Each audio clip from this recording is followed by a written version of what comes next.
Permettez-moi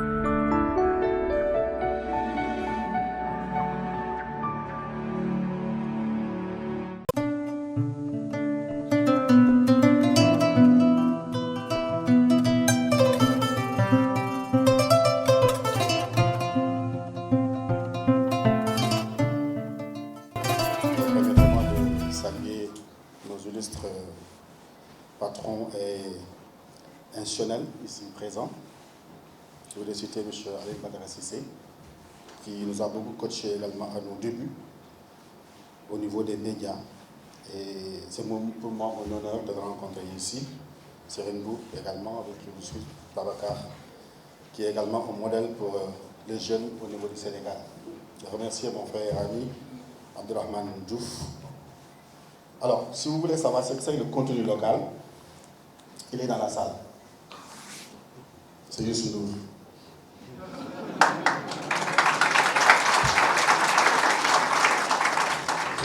Je confirme, Youssou Ndour le continue. Vous savez pourquoi?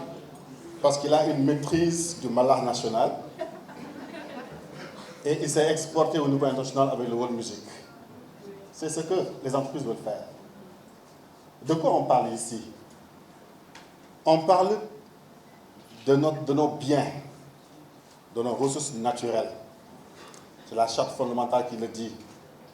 Article 25, alinéa 1er. Les ressources naturelles, pétrole, gaz, bois, eau, appartiennent au peuple. Et d'où, au moment où on parle de l'idée d'appartenance, va entrer naturellement la notion de droit de propriété, le droit d'usus, l'abusus et le fructus.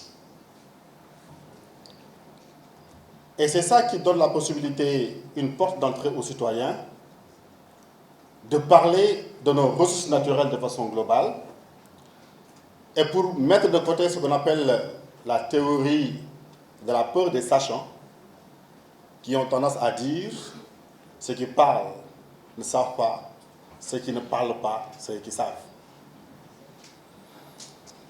On parle du contenu local pétrolier ici, et gazier. Mais n'oublions pas également le contenu local des mécanismes de financement.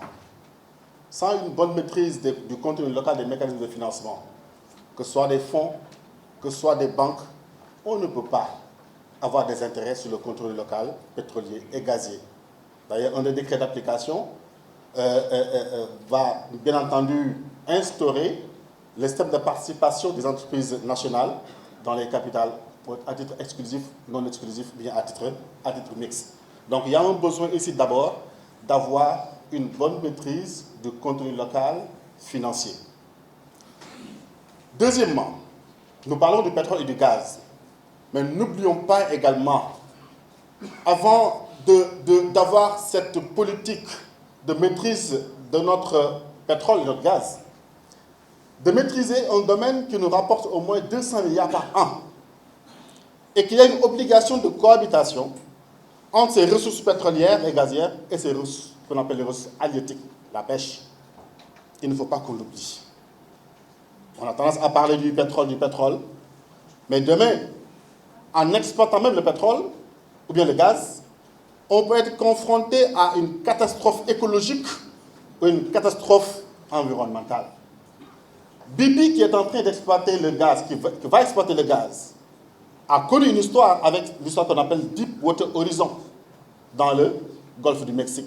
Donc il faudra d'abord qu'on maîtrise notre contenu local sécuritaire, notre contenu local de surveillance de l'espace maritime, mais également de tout ce qui s'ensuit. Ça, c'est un premier aspect. L'autre aspect également, on en parle souvent, de préférence nationale, de partenariat public-privé. Depuis 2013 ou 2012, 2013-2014, je le dis, aucune loi, aucun marché, aucun contrat ne pourra être passé par la loi sur le partenariat public-privé. Et le ministre l'a confirmé aujourd'hui. Pourquoi? Parce qu'il y a énormément de décrets qui devaient être pris. Ces décrets ne sont pas pris. Pourquoi je m'attarde là-dessus? Abdurrahman l'a dit, je pense. Et là également où, malheureusement, je vais prendre le contre-pied de mon ami, malheureusement. C'est-à-dire que la loi sur le contenu local n'est pas exclusivement pour les entreprises nationales. Non. La loi sur le contenu national, c'est pour le citoyen. La loi sur le contenu local, c'est pour le transfert de technologie, pas uniquement pour les entreprises, mais également pour les citoyens. C'est vrai, il a raison quelque part. Il y a un déficit de réglementation de la loi sur le contenu local à travers 3 aspects de propositions que nous avions faites depuis assez longtemps. Il nous faut un texte d'abord sur les modalités de transfert de technologie. Il nous faut impérativement un texte sur les modalités de transfert de technologie. Parce que selon la loi ainsi écrite, n'encadre pas, laisse libre appréciation à l'entreprise exploitante du pétrole de faire ce qu'il veut, de transférer totalement ou entièrement ou de ne pas transférer. Donc il nous faut impérativement une loi sur le transfert de technologie, enfin un décret. Deuxièmement, pourquoi je dis que la loi sur le contenu local n'est pas exclusivement pour les entreprises sénégalaises, mais également pour le citoyen. Parce que la loi promeut également le capital humain, le développement de la formation. Mais il n'y a pas un texte qui encadre la formation dans le domaine pétrolier. Il n'y en a pas. Donc il faut impérativement qu'il y ait une loi, ou bien un décret qui réglemente les modalités de formation du capital humain. Troisièmement, le temps de compter, je vais directement dans les propositions. Dans la loi sur le contenu local, on parle d'un plan du contenu local. Un plan du contenu local.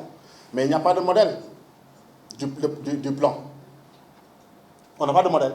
Il nous faut un décret qui réglemente d'abord le modèle pour que les entreprises puissent respecter le modèle qui a été institué par l'État du Sénégal. Sinon, ils feront tout ce qu'ils voudront. Sinon, on aura autant d'entreprises que de modèles de plan de contenu local.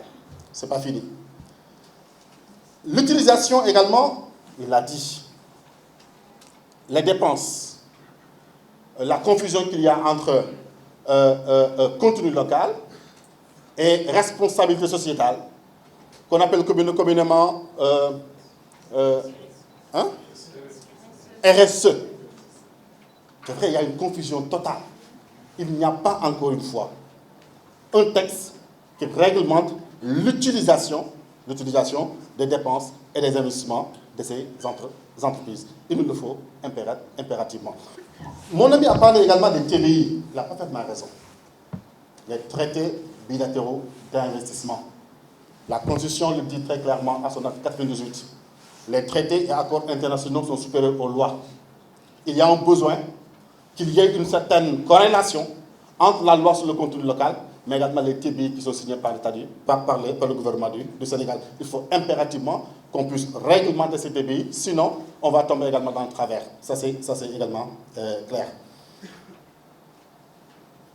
Le vide juridique, il a également raison, je le confirme. Parce qu'on aboutit au même également conclusion. Ça veut dire quoi? Au moment où je vous parle, les entreprises ne vont pas attendre. Il y a certaines entreprises qui ont lancé des appels à concurrence, qui ont donné des marchés également à d'autres entreprises. Il n'y a pas de texte qui les encadre. Autrement dit, le vide juridique profite aux entreprises étrangères fondamentalement. Je s'en parle également de la base logistique, avec, bien entendu, j'ai entendu qu'il y a un appel d'offres qui a été lancé pour la base logistique, mais n'oublions pas que si on ne maîtrise pas également notre base logistique, ça va impacter sur le cost oil, sur le coût pétrolier. Éventuellement, ça va impacter sur le produit qu'on doit partager avec le Sénégal, entre les entreprises et le Sénégal. Donc, pour dire quoi, tout simplement, qu'il y a un besoin aujourd'hui pour le travail du secteur privé et de la société civile, ce n'est pas le COS-Pétrogaz. On dit, oui, on a ouvert le COS-Pétrogaz à l'opposition et la société civile. Non. La place du secteur privé, la place de la société civile, la place des syndicats, c'est au niveau du comité de suivi du contrôle local. Donc je m'en arrête là. Merci. Merci. C'est pas fait pour les entreprises, elle est aussi faite pour les citoyens, vos arguments? Oui, non, ce qu'il faut simplement retenir, c'est qu'il y a un besoin de renforcer davantage la loi. Non seulement de prendre ces 5 décrets d'application, mais dans l'élaboration et la formulation des 5 décrets d'application, il y a un besoin que le gouvernement partage avec les différents segments de la nation, que ce soit le secteur privé, que ce soit la société civile, les syndicats, pour qu'ils puissent apporter leur input dans ces différents décrets d'application. Au-delà des différents décrets que le gouvernement prévoit de prendre pour faire appliquer la loi sur le contenu local, il y a un certain nombre d'insuffisances que nous pensons que le gouvernement doit combler pour que la loi soit profitable non seulement aux entreprises nationales, mais également aux citoyens de façon globale. Et pour cela, il y a un besoin pour le gouvernement de prendre un acte, ou bien un décret ou bien un arrêté pour réglementer les modalités de transfert de technologie. Ça, c'est un premier élément. Le deuxième élément, il y a également un besoin de prendre un texte pour réglementer les modalités d'utilisation des dépenses et des investissements des différentes entreprises pour qu'il n'y ait pas une confusion entre ce qu'on appelle le contenu local et ce qu'on appelle également la RSE. Troisièmement également, il y a un besoin pour le gouvernement de prendre un texte pour réglementer les modalités de formation. Comment est-ce que ces formations devront être effectuées par les différentes entreprises au profit des entreprises étrangères au profit des entreprises nationales. Et en dernier lieu, je pense que tout à l'heure mon ami l'a dit, Abdelrahman, il y a un besoin qu'il y ait une harmonisation assez conséquente des normes internationales à travers les traités bilatéraux d'investissement, mais également la loi sur le contenu local. Donc, il faut impérativement que le gouvernement soit ouvert pour partager les 5 décrets d'application qu'il doit prendre, mais également compléter la loi avec d'autres textes au profit des citoyens, mais également des entreprises. Quels sont les manquements qui sont notés dans cette loi-là? Oui, je l'ai dit tout à l'heure, c'est par rapport à une absence de réglementation du transfert de technologie, des modalités de transfert de technologie, une absence de réglementation des modalités de formation du capital humain, une absence également de réglementation des modalités, des dépenses et investissements qui sont effectués par les différentes entreprises qui exploitent le pétrole et le gaz, fondamentalement. Mais comme je l'ai également dit, il y a d'autres aspects qui tournent autour des conflits de loi et les conventions, qu'on appelle les TBI.